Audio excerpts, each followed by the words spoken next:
este sería el protocolo de decanulación para empezar a implementar en LUCIM, donde tendríamos que tener el paciente que está desvinculado de la ventilación mecánica, que ya hace 48 horas que no tiene requerimiento, donde tenemos que valorar las secreciones, el sensorio, la fuerza muscular, ¿sí? Entre otras variables, y ver en primera instancia si el paciente tolera el tapón fonatorio. ¿Cómo evaluamos esto del tapón fonatorio? Lo primero que tenemos que hacer es la aspiración de secreciones, primero del lago orofaringio, después a través de la cánula de traqueostomía, y se va a desinflar el balón de neumotaponamiento, y se va a ocluir esa cánula. En caso de que el paciente tolere el tapón, es decir, que no tenga dificultad respiratoria, que tenga buen pasaje aviario superior, que la voz sea seca y clara, vamos a realizarle un blue test seco, que es básicamente la tinción de la saliva con azul de metileno, donde podemos obtener dos resultados, positivo o negativo. En caso de ser negativo, vamos a avanzar al blue test modificado, que es con alimentos, que vamos a comenzar en primera instancia con semisólidos, que son los alimentos que menor dificultad conllevan y la que menor coordinación requieren. Después vamos a pasar en un segundo paso a la evaluación de líquidos y por último los sólidos. Si eso es negativo, vamos a dejar el tapón durante 48 horas de manera consecutiva y en caso de que lo tolere bien, se tendría que evaluar la decanulación. Pero ahora, si volvemos un poquitito más arriba, cuando el blue test seco era positivo, lo que tenemos que hacer inmediatamente es el inflado del balón de neumotaponamiento, porque ese paciente se está broncoaspirando, y colocar la humidificación pasiva con el correspondiente filtro. ¿Qué tendríamos que hacer? Es reevaluar a las 24 horas. Si a las 24 horas eso es negativo, vamos a ir a otra vez realizar el blue test modificado y todo lo que hicimos anteriormente.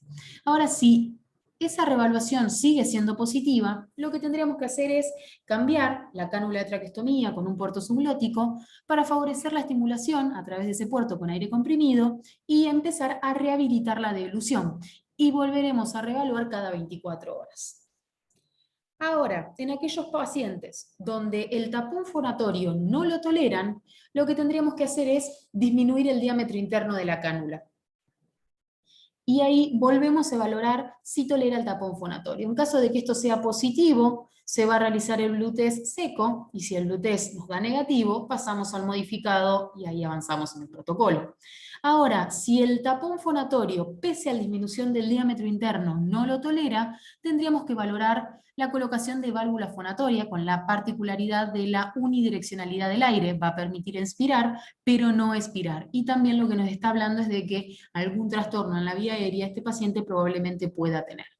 Ahora bien, en aquellos que no toleren el tapón fonatorio, perdón, la válvula fonatoria, lo que tendríamos que hacer es una valoración a través de una endoscopía o una fibrobroncoscopía para ver si hay algún tipo de lesión en esa vía aérea que permite que no tolere la oclusión o la válvula.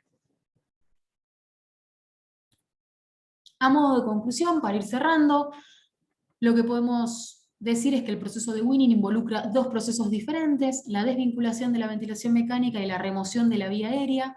En caso de que tenga tubo orotraqueal será extubación, y en caso de que tenga cánula de traqueostomía se realizará la decanulación. Contemplar la valoración diaria de estos pacientes, realizando ventanas de sedación, y protocolizar el inicio de Winning, y evaluar si el paciente está en condiciones, y en caso de que no lo esté, volvemos para atrás unos pasos y volvemos a reintentarlo. Existen diferentes formas de realizar esta pre, como vimos, que van a depender del tipo de Winning en el que esté el paciente. Y a su vez vamos a tener por un lado predictores de extubación y predictores de decanulación. Dentro de los predictores de extubación, el paciente tiene que superar exitosamente la prueba de ventilación espontánea, es decir, el Winning. Tiene que tener una vía aérea permeable en aquellos que tengan factores de riesgo, y capacidad de proteger su vía aérea, que involucraba los 4 grandes grupos de estado de conciencia, deglución, cantidad de secreciones y fuerza de oxígeno.